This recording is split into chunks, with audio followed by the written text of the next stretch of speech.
My name is Anibor Kragha, and I'm the Executive Secretary of the African Refiners and Distributors Association, ARDA. This is a Pan-African organization that consists of not just refiners, but also independent marketers, regulators, and distributors. And our role is essentially to give a unique voice to all these stakeholders, promote investments and best practices across downstream value chain. When you look at Africa over the next 2 decades, a couple of things jump to mind. First and foremost, Africa's fossil fuels are going to be part of Africa's energy mix, about 55 to 60% between now and 2040. At the same time, 1 in 2 people born globally in that period is going to be African. What that means is that by 2050, 3 of the top 10 populations in Africa, in the world actually, Nigeria at number 3, DRC at number 8, Ethiopia at number 9 are going to be African. Consequently, we need to find a way of meeting Africa's growing energy demands in the best, most efficient manner. In that vein, there's 3 key things for Africa that are critical. The first one is harmonization of fuel specifications. Across Africa, we have 11 different grades of gas oil or diesel, ranging from 10 parts per million to 10,000 parts per million of sulfur. We have 12 different grades of gasoline, ranging from 10 parts per million to 2,500 parts per million of sulfur. So consequently, we're working with the African Union and various regional economic commissions to actually harmonize and come to single Pan-African specs, 10 ppm sulfur cleaner fuels to ensure that we can get the socioeconomic benefits.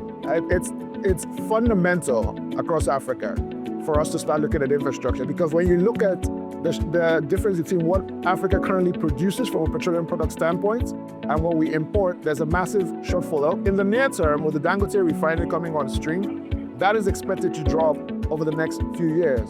But given the increased population growth over the next few years, over the next few decades, we're going to need to ensure that we put additional refining capacity on the continent. However, refining capacity by itself is not actually going to solve the energy security problem. You have to transport these fuels to various parts of the continent, whether you have coastal countries or land-linked countries. It's not landlocked anymore, it's land-linked. And what does that mean? We have to have an infrastructure plan for how are we going to make the investments? Where should the ports investment be? Where should the pipeline investments be? Rail infrastructure investment, so that we can have a holistic plan for delivering cleaner fuels across the continent. When we're talking about the investment in Africa, we have to recognize that there are a number of things that must be in place for this to happen. The first thing is that you have to have regulatory frameworks that support investments over the investment horizon of the investor or financier.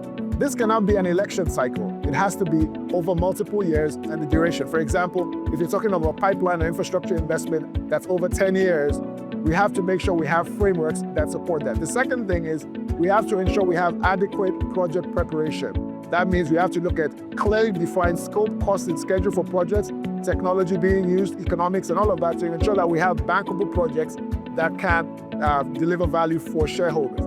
The third thing is, in today's world, we have to ensure that we have a clear idea of how we're going to meet ESG objectives.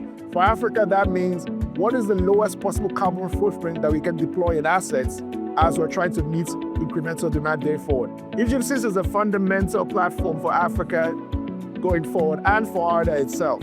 ARDA, like I mentioned, its focus is on ensuring that we have African energy security across the continent. We want to make sure that we promote intra-African markets, so where we can produce as much crude oil as we can on the continent and add as much value and beneficiation going forward. When you look at Egypt, prior to the Dangote refinery in Nigeria, Egypt had the largest refining installed capacity on the continent. And I will argue that even with the investments being made by EGYPES, who's an ARDA EXCO member, you see that Egypt is really focused on refining and value addition as well as petrochemicals.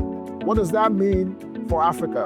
When you look at the fact that we still import majority of our petroleum products from outside the continent, we have to look internally, and we come to EGYPES as an opportunity to partner with our North African brothers and sisters to ensure that we have a holistic framework for promoting intra-African trade. Let's make sure that we can use things like the African Continental Free Trade Act and other such mechanisms to really ensure that what's produced in Africa is consumed in Africa within our continent, given the fact that we know that we have the market, our population is going to grow significantly.